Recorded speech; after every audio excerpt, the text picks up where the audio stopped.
नमस्कार दोस्तों, मैं साकेत मिश्रा स्वागत करता हूं आप सभी का आपके अपने YouTube चैनल स्टूडेंट्स चॉइस पर। आज हम स्टार्ट करने वाले हैं अपनी ये बहुत ही बेहतरीन सीरीज जो हम लेके आए हैं आपके लिए फॉर बोर्ड एग्जाम्स। और आज पहला लेक्चर जो आपका होने वाला है वो मैथ्स का होने वाला है। तो उम्मीद करता हूँ कि आप सभी ने अपने कॉपी और पेन निकाल लिए होंगे फॉर नोट्स बनाने के लिए। और शुरू करते हैं हम आज का लेक्चर और देखते हैं कि क्या क्या चीजें हैं जो आज के लेक्चर में हम डिस्कस करने वाले हैं। तो आज इस चैप्टर में हम डिस्कस करने वाले हैं, इस लेक्चर में हम डिस्कस करने वाले हैं quadratic equation. Basically, this is the fourth chapter of class 10th CBSE और इसको हम डिस्कस करने वाले हैं। तो बहुत ही बेसिक तरीके से डिस्कस करते हैं, बहुत ही बेसिक क्वेश्चंस पहले आज हम इस टॉपिक में उठाते हैं और फिर आगे बढ़ेंगे, देखेंगे कि क्या क्वेश्चंस एग्जाम में पूछे जाते हैं, किस तरीके से पूछे जाते हैं। तो सबसे पहले तो आपको एक चीज समझना है कि व्हाट इज इक्वेशन। ठीक है, इक्वेशन अगर मैं बात करूं तो इक्वेशन एक ऐसा एक्सप्रेशन होता है जो कि वेरिएबल प्लस कांस्टेंट से मिलकर बना होता है। तो बेसिकली मैंने बात करी कि क्वाड्रेटिक इक्वेशन एक ऐसा एक्सप्रेशन होता है जो कि वेरिएबल और कांस्टेंट से मिलकर बना होता है। वेरिएबल का मतलब क्या होता है? तो वेरिएबल का मतलब x, y, z, यानी कि कोई भी एक ऐसी चीज जिसकी वैल्यू फिक्स नहीं होती है। जैसा कि मैंने बोला कि मुझे राम से x रुपए चाहिए, तो अब इस x रुपए की वैल्यू फिक्स नहीं है। x रुपए की वैल्यू किसी के लिए 100 रुपए हो सकती है, किसी के लिए 1000 रुपए हो सकते हैं, किसी के लिए लाख रुपए भी हो सकती है। बट अगर मैं बोलूं कि मैं एक कांस्टेंट वैल्यू बता रहा हूं, कांस्टेंट वैल्यू मतलब एनी नंबर जिसकी वैल्यू बार बार चेंज ना हो। तो अगर मैं बोलूं कि मुझे किसी पर्सन से 10 रुपए चाहिए, तो भाई 10 रुपए की वैल्यू हर एक इंसान के लिए 10 रुपए ही रहती है। ऐसा नहीं होगा कि किसी के लिए वो चीज 50 रुपए हो जाएगी या 100 रुपए हो जाएगी या 1000 रुपए हो जाएगी। तो ये चीज आपको समझ के चलना। तो एक ऐसा एक्सप्रेशन जो कि वेरिएबल और कांस्टेंट दोनों से मिलकर बना होता है, जैसे अगर मैं लिखूं 7x + 8, अभी इसको क्या बोलोगे आप? पॉलिनोमियल। बट जब इसी पॉलिनोमियल को मैं किसी नंबर से इक्वेट कर दूं, तो बेसिकली इस इक्वेट करने के कारण ये चीज जो बनी मेरी, इसको मैं बोलूंगा इक्वेशन। यानी कि पॉलिनोमियल को जब किसी टर्म से इक्वेट कर दिया जाता है तो उसको अपन कहते हैं इक्वेशन। इतनी बात मुझे लगता है आपको समझ में आ गई होगी। जरूरी नहीं कि आप इसको यहाँ पे 0 से ही इक्वेट करो, आप कोई भी नंबर से, बस वो नंबर एक रियल नंबर होना चाहिए, रैशनल हो, इरैशनल हो, फ्रैक्शन हो, कुछ भी हो सकता है, पॉइंट में हो सकता है। But you have to equate this to become a equation, to become an equation. इतनी चीज आपको समझ में आ गई होगी मुझे ऐसा लगता है। आगे चर्चा करूं तो सबसे पहले आपको कुछ बेसिक टाइप की चीजें पढ़नी है कि क्या क्या चीजें आप क्वाड्रेटिक इक्वेशन में पढ़ने वाले। तो सबसे पहले हम देखने वाले हैं कि भाई टाइप्स ऑफ इक्वेशन क्या होता है, टाइप्स ऑफ इक्वेशन क्या होता है। तो सबसे पहले मैं बात करता हूं अबाउट लीनियर इक्वेशन कि भाई लीनियर इक्वेशन किसको कहते हैं, लीनियर इक्वेशन किसको कहते हैं। तो आप एक समझोगे, लीनियर वर्ड का मतलब होता है वन। ओके, सो एक ऐसा एक्सप्रेशन जिसमें वेरिएबल की, एग्जांपल में लिख रहा हूं, एक ऐसा एक्सप्रेशन जिसमें वेरिएबल की हाईएस्ट पावर कितनी होती है? 1। अगर मैं लिखा हूं x, बस मैंने x लिखा है, यहां पे कुछ भी नहीं लिखा है, तो इसका मतलब होता है x की पावर 1। तो एक ऐसा एक्सप्रेशन जिसमें वेरिएबल की हाईएस्ट पावर कितनी होती है? 1 होती है, that is known to be linear equation. अगर मैं लिखूं 7x - 8, ये भी एक लीनियर इक्वेशन हुआ क्योंकि इसमें वेरिएबल की हाईएस्ट पावर कितनी है? 1। अगर मैं लिखूं 6y + 2, वेरिएबल कुछ भी हो सकता है, उससे हमें फर्क नहीं पड़ता, but variable should have the highest power 1 to be called linear equation. अगर इसकी हाईएस्ट पावर 1 है तो इसकी डिग्री भी कितनी होगी? 1, और इसके नंबर ऑफ रूट्स कितने होंगे? वो भी होंगे 1। तो कई बार ये क्वेश्चंस एमसीक्यूज में पूछे जाते हैं, आपको इसको याद रखना है, बड़ी क्लासेस में भी काम आते हैं। सेकंड हम बात करते हैं अबाउट क्वाड्रेटिक इक्वेशन, जो कि हमारे चैप्टर का नाम है और जो कि हमारे चैप्टर में सबसे ज्यादा यूज होने वाला है। तो मैंने बताया कि लीनियर इक्वेशन वो इक्वेशन होती है जिसमें हाईएस्ट पावर 1 होती है। अगर क्वाड्रेटिक इक्वेशन की बात करूं तो एक ऐसी इक्वेशन होती है जिसमें वेरिएबल की हाईएस्ट पावर 2 होती है। जैसे अगर मैंने एक एक्सप्रेशन लिखा =0, =0 भी सब में रख देते हैं, तो अगर मैंने लिखा 6x square plus 4x plus 2 बराबर 0, तो आप एक चीज समझो कि यहाँ पे वेरिएबल दो जगह दिख रहा है, एक यहाँ पे भी वेरिएबल है, एक यहाँ पे भी वेरिएबल है। बट अगर आप ध्यान से देखो तो मैंने बोला हाईएस्ट पावर, मुझे बाकी पावर से मतलब है ही नहीं, I am only talking about the highest power. तो अगर आप वेरिएबल की हाईएस्ट पावर देखो तो यू विल फाइंड इट 2। अगर पावर 2 है हाईएस्ट तो इसकी डिग्री भी कितनी होने वाली है 2, और अगर डिग्री 2 है तो नंबर ऑफ रूट्स, मुझे लगता है कि तक आप गैस कर चुके होंगे, नंबर ऑफ रूट्स भी कितने होने वाले हैं 2 होने वाले। रूट्स क्या होते हैं ये हम डिस्कस करेंगे, बट अभी फिलहाल हम बेसिक चीजों पे बात कर रहे हैं। तो कई बार एग्जामिनर क्या करते हैं कि क्वेश्चन दे दिया 6x square minus 2 equals to 0 और 4 ऑप्शन दे दिए नीचे कि बताओ इसके नंबर ऑफ रूट्स कितने होंगे। अब जो बेसिक नहीं सीखा वाला बच्चा है वो पहले रूट्स निकालेगा, मेथड लगाएगा, सॉल्व करेगा और फिर निकाल के देखेगा कि अच्छा 2 रूट्स आए, लिख दो 2 रूट्स।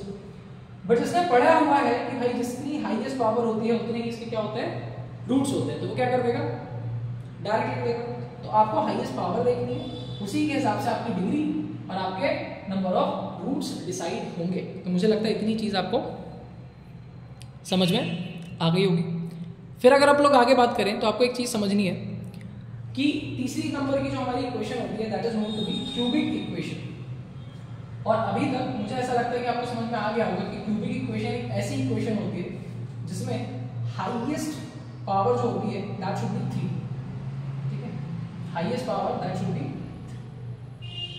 इक्वेशन जो लिखी जाती है वो हमेशा वेरिएबल के डिक्रीजिंग ऑर्डर में लिखी जाती है। मतलब कभी भी अगर आपको क्वाड्रेटिक इक्वेशन लिखनी है तो आप सही फॉर्मेट ये नहीं होगा लिखने का, सही फॉर्मेट ये नहीं होगा कि आपने लिख दिया -x plus x square plus 6, नहीं, you can not do this in that way.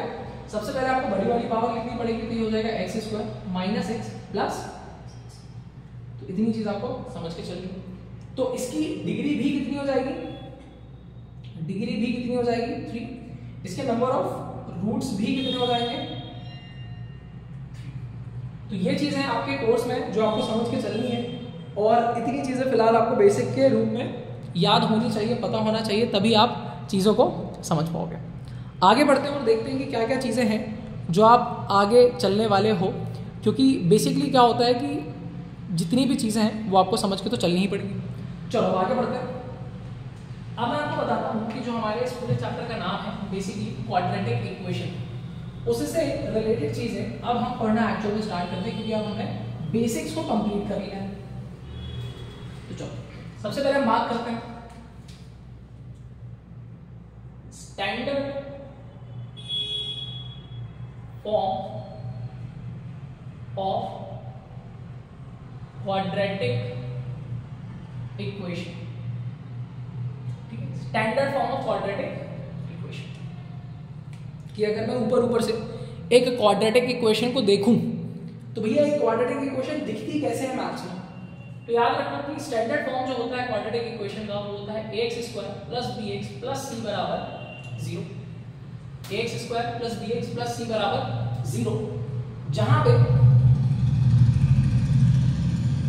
पे a should not be equal to 0, यानी कि ax square plus bx plus c बराबर 0, जहां पे a की वैल्यू 0 नहीं होनी चाहिए। क्यों नहीं होनी चाहिए समझो।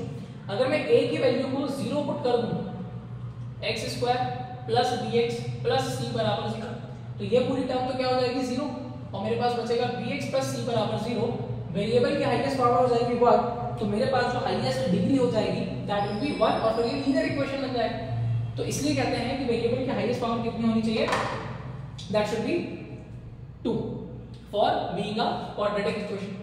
तो भाई अगर मैं लिखूं एक इक्वेशन लिखूं, for example number 1 6x square plus 2x minus 3 equals to 0, और मैं अगर आपसे पूछूं कि इसमें आपको a b और c की वैल्यू बतानी है, आपको बताना है कि a की वैल्यू, b की वैल्यू और c की वैल्यू क्या होने वाली है, तो आप क्या बोलोगे, जो भी चीज x के साथ लिखी हुई है वो a होती है, सॉरी जो भी चीज x स्क्वायर के साथ लिखी हुई है वो क्या होती है a, जो चीज x के साथ लिखी हुई है वो b हो जाएगी, और जो चीज कांस्टेंट है जिसका इस दुनिया में कोई नहीं है वो कांस्टेंट अकेला हो जाएगा तो c हो जाएगा। ठीक है, तो अगर कंपेयर करूं, comparing with ax square plus bx plus c बराबर 0, तो ए की वैल्यू कितनी हो जाएगी, जो एक्स स्क्वायर के साथ है वो ए की वैल्यू यानी कि 6, जो एक्स के साथ है वो बी यानी कि, और जो अकेला है वो हो जाएगा सी यानी कि साइन के साथ हो गया माइनस बी हो जाएगा। एक और एग्जांपल देखते हैं। अगर मैंने लिखा 8x square plus 2x plus 1 बराबर 0, तो आप मुझे बता सकते हो कि a की वैल्यू कितनी हो जाएगी 8, b की वैल्यू कितनी हो जाएगी 2, c की वैल्यू कितनी हो जाएगी 1। क्लियर हो गया। एक एग्जांपल में लेता हूं 7x square minus 1 equals to 0। 7x square minus 1 equals to 0।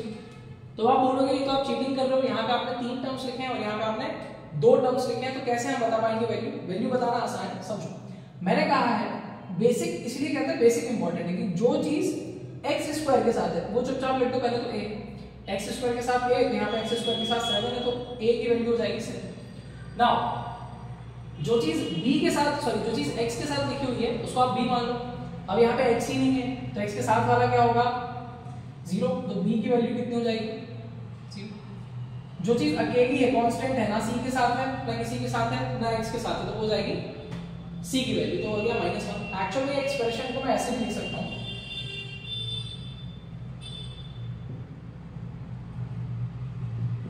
अब देखो क्या मैं इस एक्सप्रेशन को ऐसे लिख सकता हूं 0x, तो देखो x के साथ 0 रहा होगा तभी तो उसने इस पूरी टर्म को क्या बना दिया 0, और वो टर्म गायब हो गई क्योंकि 0 को लिखने का कोई मतलब होता नहीं है।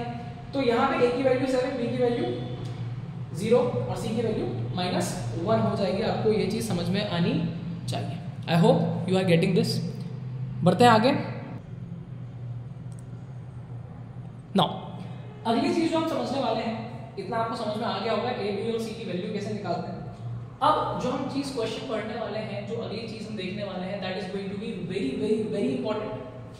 ठीक है, ये बहुत ही ज्यादा इंपॉर्टेंट है क्योंकि अब हम पढ़ने वाले हैं नेचर ऑफ रूट्स। अब अपन क्या पढ़ने वाले हैं? Nature of roots. तो देखो भाई क्या होता है nature of roots. Nature of roots, सबसे पहले मैं आपको एक चीज बता दूं कि भाई ये रूट नाम की चीज क्या होती है। तो अगर मैंने एक इक्वेशन लिखी 7x + 1 बराबर 0, या फिर और आसान इक्वेशन लेते हैं x + 5 बराबर 0, ये एक लीनियर इक्वेशन है। ठीक है, अब मैंने आपको बताया था लीनियर इक्वेशन के नंबर ऑफ रूट्स कितने होते हैं 1 होता है, क्योंकि उसकी हाईएस्ट पावर 1 है वेरिएबल की और उसकी डिग्री भी 1 होती है। तो रूट का मतलब होता है जब पॉलीनॉमियल पढ़ोगे तो इसी रूट को अपन वहां पे क्या कहते हैं 0, हिंदी में इसको शून्य कहते हैं, इसको मूल कहते हैं, या फिर इसको आप बोल सकते हो वैल्यू ऑफ x, या फिर जो भी वेरिएबल आप यूज कर रहे होगे वहां पे। बेसिकली हम x यूज करते हैं सबसे ज्यादा, तो x मान के चलते हैं। तो x की वैल्यू कैसे निकालूंगा मैं? x + 5 है, उधर जाके नाम बदल लेगा तो हो जाएगा -5। तो बेसिकली आया है x की वैल्यू -5। तो ये जो x की वैल्यू आई है इसी को अपन मैथ्स की लैंग्वेज में, या फिर अगर मैं बोलूं कि इक्वेशन की लैंग्वेज में, इक्वेशन की लैंग्वेज में क्या कह देते हैं? रूट कह देते हैं। और इस x की वैल्यू को मैं वापस अगर इस पे पुट कर दूं तो मेरा आंसर 0 आएगा। चेक कर लो आप, x की वैल्यू -5 + 5 पहले से था, ये मेरा कैंसिल हो जाएगा and this will give me 0। So this is basically the roots. ठीक है, अब बात करते हैं कि अगर आपको कोई बोले कि क्वाड्रेटिक इक्वेशन के रूट्स कैसे निकालोगे, माइंड में वो क्वाड्रेटिक इक्वेशन के रूट्स कैसे निकालोगे, सॉरी नेचर ऑफ रूट्स कैसे निकालोगे, तो उसके लिए आपको एक फॉर्मूला यूज करना होता है जिसको अपन कहते हैं डिस्क्रिमिनेंट फॉर्मूला, जो कि एक बहुत ही इजी फॉर्मूला है। d = b² - 4ac, d = b² - 4ac। अब यहाँ पे कुछ नहीं करना है, सिर्फ वैल्यूज पुट करनी है, b a c की वैल्यू पुट करनी है, और ये कहाँ से मिलेगी आपको? अभी मैंने आपको निकालना सिखाया है कि आप इसको कैसे निकाल सकते हो। तो बेसिकली एक क्वेश्चन लेते हैं हम। यहाँ पे क्वेश्चन है हमारे पास, एग्जाम्पल x² - 4x + 2 बराबर 0। तो यहाँ से अगर मैं a b और c की वैल्यू निकालना चाहूँ तो मेरी वैल्यूज कितनी निकल के आएगी? मेरी वैल्यूज निकल के आएगी a की वैल्यू हो जाएगी 1, क्योंकि x² के साथ 1 है। b की वैल्यू कितनी निकल के आएगी मेरे पास? -4, क्योंकि x के साथ -4 लिखा हुआ है।